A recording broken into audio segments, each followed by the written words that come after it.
The rain fell in silver sheets over the city that never cared. People hurried by, clutching umbrellas and coffee cups, eyes fixed on their screens, hearts sealed in routines. Amid the blur of movement sat a man, soaked, shivering, and invisible. His clothes were torn, his hair matted, his hands calloused from nights spent on cold stone. To everyone, he was just another beggar on the street corner. But if only they knew.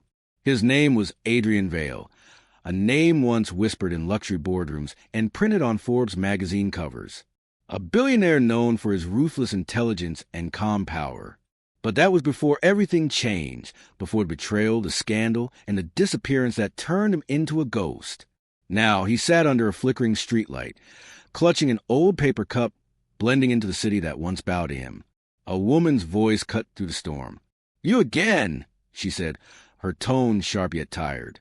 Adrian looked up. It was her, the coffee shop manager, Clara. She had noticed him a few times lingering near her cafe, never asking for much, just warmth and a corner to hide from the wind. She sighed, holding out a paper bag. "Here, it's just leftover pastries. Don't get used to it." He smiled faintly. Kindness is never something I take for granted. Her eyes narrowed, something in his calm voice pulling at her curiosity. There was something unusual about him. His posture, the way he spoke, even the way he thanked her. He didn't sound like the others. He sounded educated, grounded, almost royal. But she brushed it off and went back inside, shaking her head. She had her own problems. A sick mother, rent overdue, and a boss threatening layoffs. Yet somehow, every night, her thoughts wandered to that quiet beggar with eyes that seemed to carry centuries of pain. The next morning, the city buzzed with headlines. Vale Corporation faces takeover battle. The company Adrian had built from nothing was now a prize being fought over by greedy hands. He watched from across the street, his reflection in a puddle broken by raindrops. It wasn't just a company. It was his legacy, his father's dream, everything he had sacrificed for. He whispered to himself, "They took my name, but not my mind." For months, he had been gathering information quietly, listening in on conversations at cafes, reading discarded newspapers, even sneaking into hotel lobbies to overhear meetings. Every night, he returned to his spot by Clara's cafe, piecing together the puzzle of betrayal. And every night, Clara noticed him more. One evening, she sat down beside him. "You don't belong out here," she said softly. He turned to her, the corners of his lips curling into a quiet smile. "Neither do you if you keep talking to me. People will think you've gone mad." She laughed. The first real laugh she'd had in weeks. "Maybe I already have." But that night, as she walked away, something inside her told her he wasn't who he seemed. Days later, Clara walked into the cafe to find chaos. Her manager was shouting, reporters were outside, and on every TV screen, breaking news flashed. Missing billionaire Adrian Vale seen alive in downtown district. The picture was blurry but unmistakable. The same sharp jawline, the same piercing gray eyes, the same man who had been sitting outside her cafe every night. Clara's heart froze. The bag of pastries fell from her hands as she whispered, "No, it can't be." Outside, rain began to fall again. Adrian stood at the corner, watching the world finally notice what it had ignored for too long. He had stayed hidden long enough. It was time to reclaim everything they had stolen, his company, his reputation, and maybe, just maybe, something more valuable than both. Because the one person who saw him, not the billionaire, not the beggar, but the man, was now in danger because of him, and he knew he couldn't stay in the shadows any longer. Adrian watched the reflection of flashing lights dance across the puddles at his feet. The air was thick with rain and tension, the kind that carried whispers of chaos before the storm truly hit. His identity was no longer a secret. The city had finally discovered the man beneath the dirt and rags. But instead of relief, all he felt was dread. Because now, they would come for him, not out of guilt or pity, but out of greed and fear. He turned down an alley, moving quickly through the shadows, his hood low. Every corner of the city that once belonged to him now felt foreign, hostile. The people who used to smile at him from behind glass towers would now see him as a threat, a ghost of the empire they tried to bury. He needed to disappear again, but not before making sure Clara was safe. When he reached the cafe, the lights were off. The street was empty except for the faint hum of a street lamp. He could see her silhouette inside, moving frantically, packing boxes. He knocked gently. She froze. "Clara," he whispered, his voice barely audible through the rain. "It's me." She opened the door slowly, eyes wide with disbelief. You really are him." Her voice trembled. "Why didn't you tell me?" He stepped inside, his clothes dripping onto the tile floor. "Because the moment people knew, you'd be in danger." She frowned, her eyes darting to the window where a van idled at the corner. "You mean like that?" Adrian turned sharply. The van's engine roared to life. Men in dark coats stepped out, their movements quick and precise. "They found me faster than I expected," he muttered. "Clara, we have to go." "What?" "Go where?" she stammered, still clutching a box. He took her hand, firm, urgent. "Trust me." She hesitated for a fraction of a second before nodding. They slipped through the back door just as the front of the cafe burst open. Voices shouted, boots thundered against the floor. Adrian pulled her into a narrow passage, leading her through back streets only someone who had once owned half the city would know. The rain masked their footsteps, but he could hear the van following from somewhere behind, headlights slicing through the mist. "Who are they?" Clara gasped as they ducked into a construction site. "The ones who betrayed me," Adrian said. "When I disappeared, they took everything. My company, my accounts, my name. But it wasn't enough. They need me dead to erase their guilt." She looked at him, stunned. "Why didn't you fight back?" He gave a hollow laugh. "You can't fight wolves with money when they own the forest. I had to become invisible first. Observe. Wait." They reached an unfinished building, steel beams stretching into the night like ribs of a skeleton. Adrian guided her up the stairs, his breath steady despite the exhaustion. At the top floor, the wind howled through open frames. Below, the city glowed with indifferent beauty. He finally stopped, leaning against a beam. "You shouldn't have helped me," he said quietly. "Now they'll think you know something." Clara crossed her arms, anger cutting through her fear. "You're blaming me for being kind?" He met her gaze, that sharp defiance that reminded him of who he used to be. "No," he said after a moment.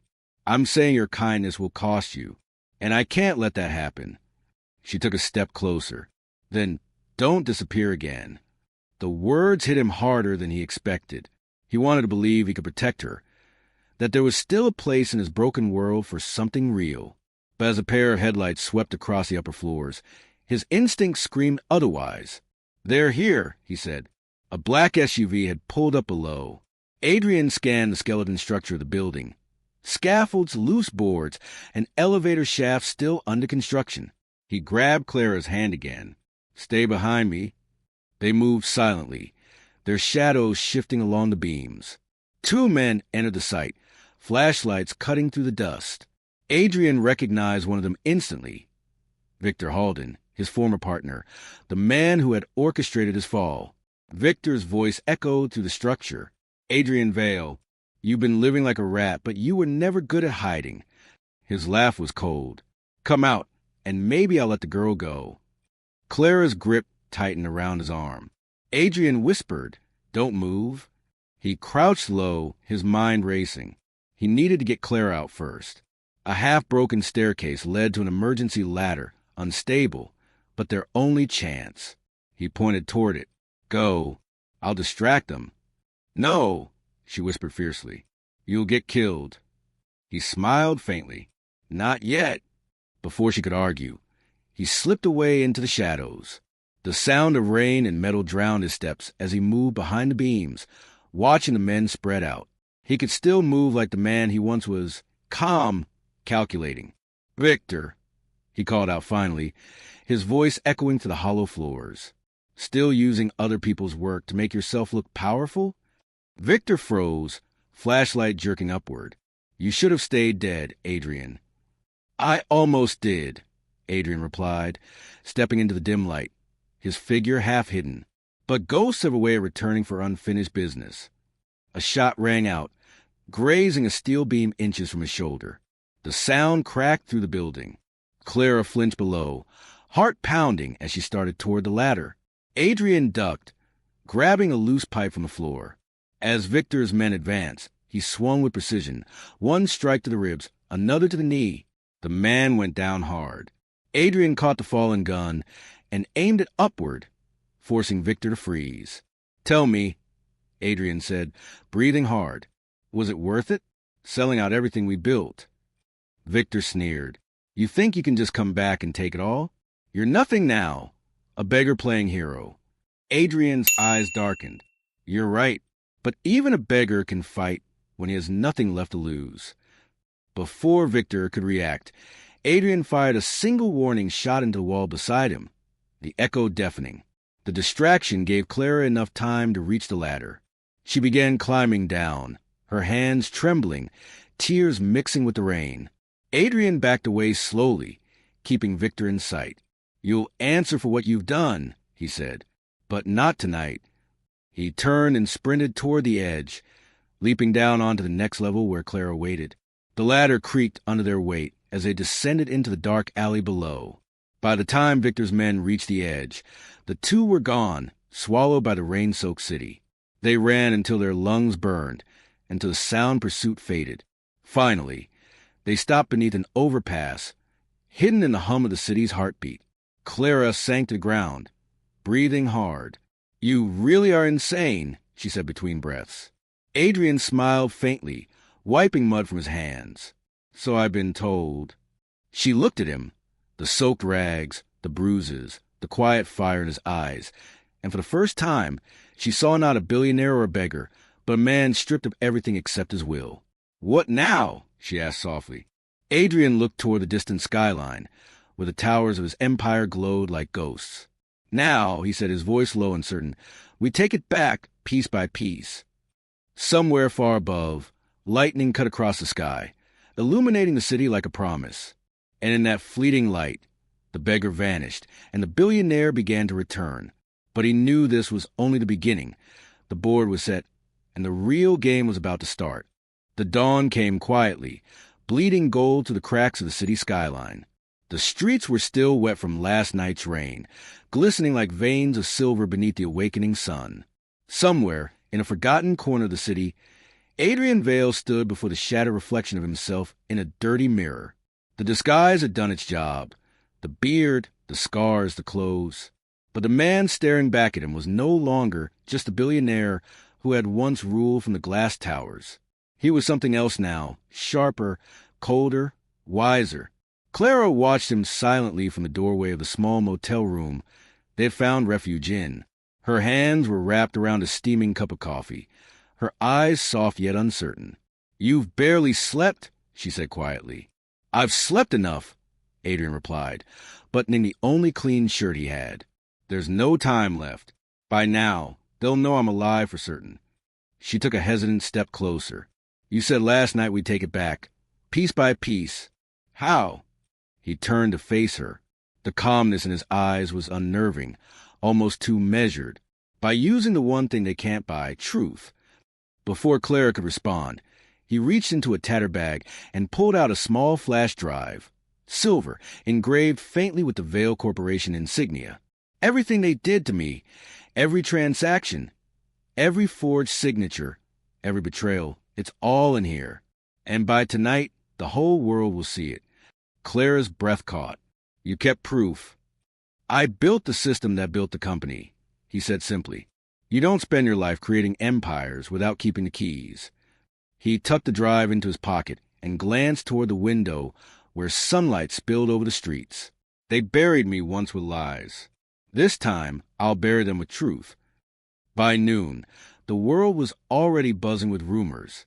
Adrian's name dominated every social feed, every news headline. Some called him a fraud returned from ruin. Others called him a visionary reclaiming what was stolen. His face, once hidden beneath grime and shadows, now appeared on the front pages again. Not as a beggar, but as a mystery too powerful to ignore. In a sleek glass tower downtown, Victor halted and watched the reports play on his wall-sized monitor. His expression was a mixture of disbelief and rage. "Find him," he barked at his assistant. "I don't care what it takes. Find Adrian Vale before he destroys everything." But Adrian was already 3 steps ahead. As the afternoon sun began to sink, he and Clara sat in a nondescript car outside Vale Tower, the heart of his old empire. From the outside, it looked untouchable. Mirror glass rising to clouds, guarded by men in suits and secrets.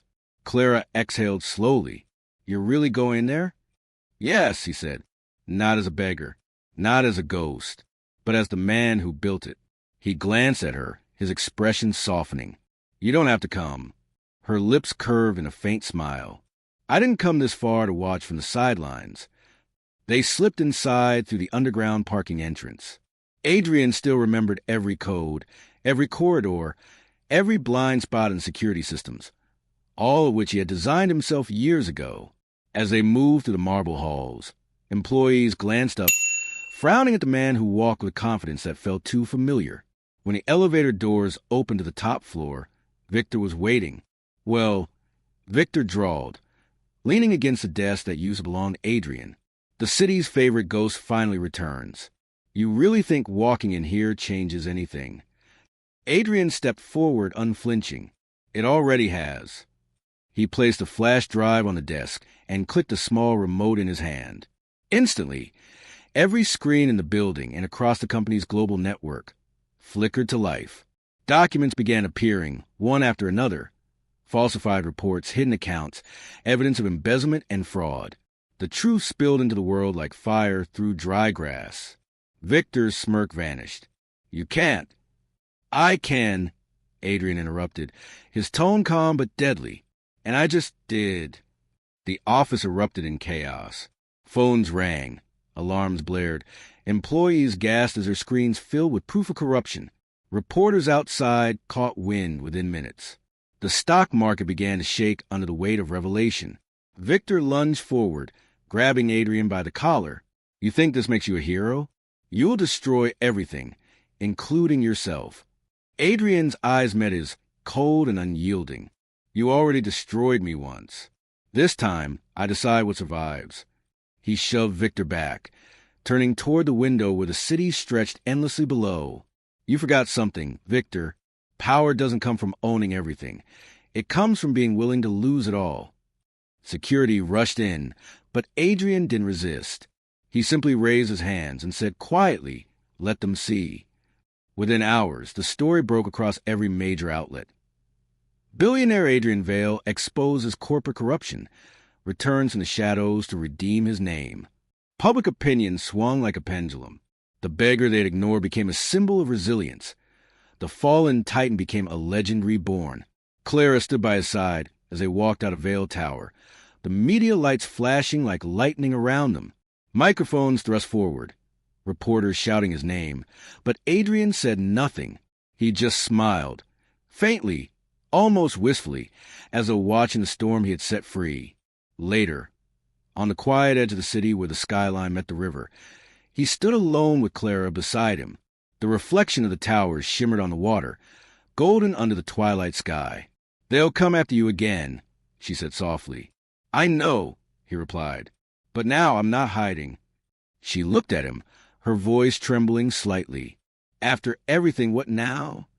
Adrian turned toward her, his expression serene. "Now I start over, not as the man they remember, but as the man I became." There was silence for a moment, broken only by the soft murmur of the river. Then he reached into his pocket, pulling out something small and familiar, the old paper cup he once used to beg for change. He placed it gently on the ground beside the water. "When I had everything," he said quietly, "I thought wealth meant freedom. But when I had nothing, I found truth. And truth," he looked up, eyes reflecting the city lights, "is the only fortune worth keeping." Clara smiled faintly, the wind brushing through her hair. "You sound like a philosopher." He chuckled. "No, just a man who finally learned what he was worth." As the night deepened, they stood together in silence, two figures against the endless skyline, one reborn from ashes, the other the quiet witness to his transformation. Somewhere in the distance, a siren wailed, Echoing like the city's confession, the world would tell a story 1,000 different ways, as a scandal, a miracle, a myth, but none would capture the truth that lived between them. The beggar who had once sat in the rain had never truly been poor. The billionaire who had lost everything had finally found himself. And in that moment, as the city lights flickered like stars against the dark, Adrian Vale walked away from his past, not as a man chased by shadows, but as one who had learned to walk through them. Days turned into weeks. The empire he exposed began to crumble, its corrupt pillars collapsing under the weight of truth. Competitors offered him power, investors offered redemption, but Adrian declined them all. He moved quietly through the world, rebuilding not an empire, but a purpose. He opened small shelters, funded education programs, and helped others who had once been invisible, the ones no one saw when they passed by with their umbrellas and coffee cups. He didn't want statues or headlines. All he wanted was peace, a peace he found in the simplest of places. One evening, months later, Clara found him again at the same corner where she had first met him, sitting on the same bench, watching the rain fall. Only this time, he wasn't hiding. She sat beside him. "Back here again?" she asked gently. Adrian smiled, his eyes following the raindrops as they splashed on the pavement. "Sometimes," he said softly, "you have to return to where you lost yourself, just to remember how far you've come." She leaned against his shoulder, and for the first time in years, he felt something like home. The rain washed over the city, cleansing the glass towers and the streets alike. Somewhere, a child dropped a coin into the old cup beside the bench, not knowing who the man really was. Adrian looked at the coin, then at the horizon where dawn began to break once more, quiet, golden, eternal. He smiled, and though the world might never understand the full story of Adrian Vale, the beggar billionaire, it didn't matter anymore, because for the first time, he didn't need them to. He had already found everything he was ever searching for, not in power, not in wealth, but in the unshakable truth that a man's worth isn't in what he owns, it's in who he becomes when the world takes everything away.